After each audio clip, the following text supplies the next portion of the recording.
Why did you choose this path to become a pastor? Well, there's been many affirmations over the course of my life, um, of why I know that this life is perfect for me. And when I was younger, I've always lived my life being set apart in that sense. And I never felt the need to verbally express what I was doing. I mean, I was just living, Young people, they just kind of go with the flow and you don't even think about it. When it's naturally or innately a part of your life, then you just do and you don't really focus on speaking it. But of course, over time, daily interactions with family and friends, and a little later with professors, people start, it's a whole bunch of chitter chatter, and there's a lot of questions like, oh my gosh, I mean, you're 21 years old, and what do you mean? You don't drink? Why don't you drink? Or you're 21 years old, you don't have a boyfriend, what's going on? You're 18 without a boyfriend, 17, 16. All those little questions start to come up. And I know that this is the life that has many benefits, and quite naturally, in the midst of all of those questions, there are a lot of people that were just like, well, how do I do this thing here? How can I live this life? And I've dedicated my life to humanity. I'm a public servant, and I made a promise to humanity that they could depend on. So that's why. What is one misconception that your ministry addresses? One misconception. Okay, I would say that there is this huge misconception, and we often see it projected in the media today, and that misconception is that in order to live or in order to experience true freedom and true happiness, that one has to sort of wild out in a sense, one has to be promiscuous or take all their clothes off and showboat it, or one has to be a drug addict or be rebellious, that's the image that represents true freedom. And that's far from the truth. In my eyes, that's more of a worldly view. And then complementing that, there's this misconception that, oh, if one is holy or if one is dignified or modest or carries themselves with respect and dignity, then that's bondage. And that also is a worldly view. And that is one misconception that our ministry addresses, just finding that balance and not having to search outward or look for another person's approval. That's irrelevant. And we see a lot of celebrities struggling with that today, where they're constantly losing pieces of their soul in those worldly views. What is most important to you? What's most important to me? I would say true happiness is what's important to me, but just dissecting that true happiness, the things that really make me happy are good family support, homeschooling children, compassion, doing things that are mindful. That's what's most important to me. But absolutely, family is number one, and just being around people that enjoy being around you and are there for you, and support you in every way. That is intangible happiness. I like all the intangibles. Those are the things that make me happy. The peace, the love, the compassion, the family, the morality. That's what matters most to me. Why is purity a part of your ministry? Purity is a part of this ministry. Well, first, let me just touch on this. When I was younger, just as a homeschool student, I did a research paper on sexually transmitted diseases and infections. And at that time, I was around 11 years old. And I learned a statistic that still, it's a shocking. And it's that every 8 seconds, a young person contracts either an STD or an STI.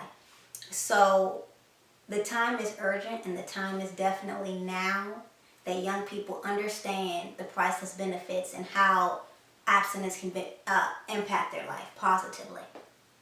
And purity, just bouncing off of that.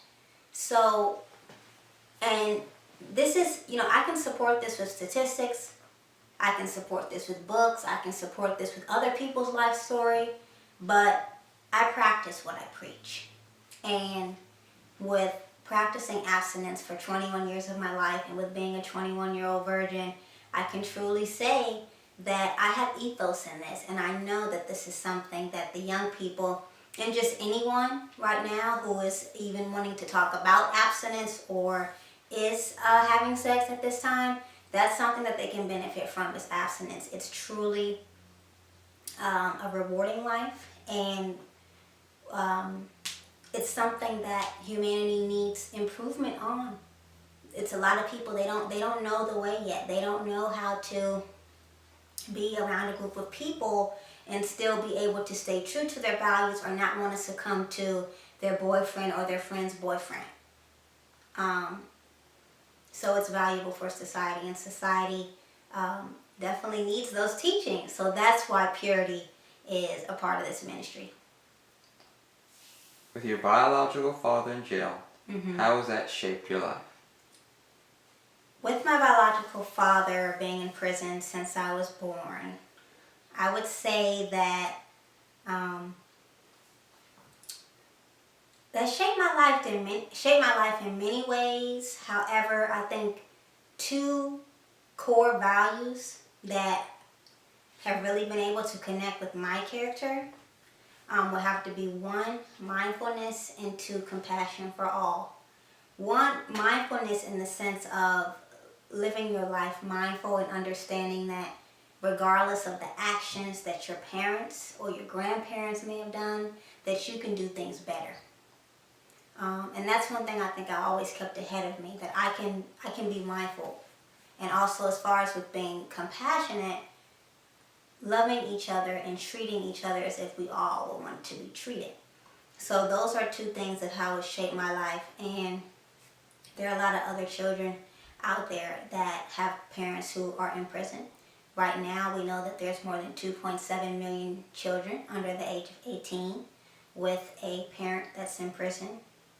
And it can be a challenge. It can be a challenge having to think about your parent may not being there for your wedding, or that your parent wasn't there to take you to school or see your plays or just be there in the everyday life. But there's been an anointing on my life, and I know that I have to share that with you. And with my biological father being in prison, it just motivates me more to help others and to show them this lifestyle that I'm really proud of. While interning at the White House, what did you learn?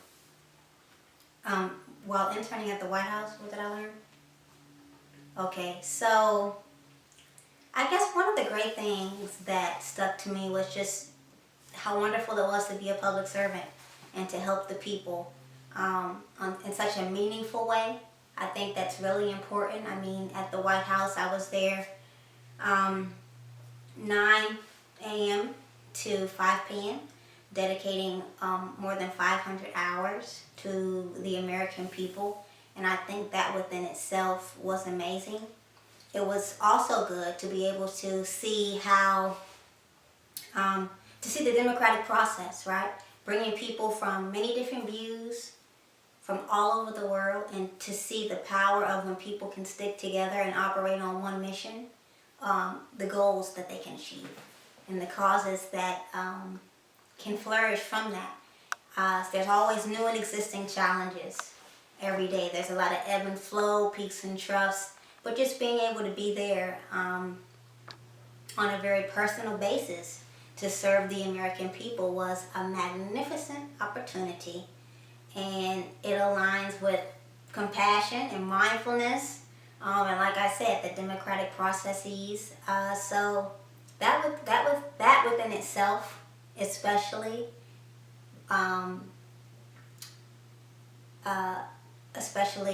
having, coming from the background of a person whose mom and dad were teenage parents, with a biological dad in prison, I never imagined that I would ever intern at the White House. So that was special. That was special.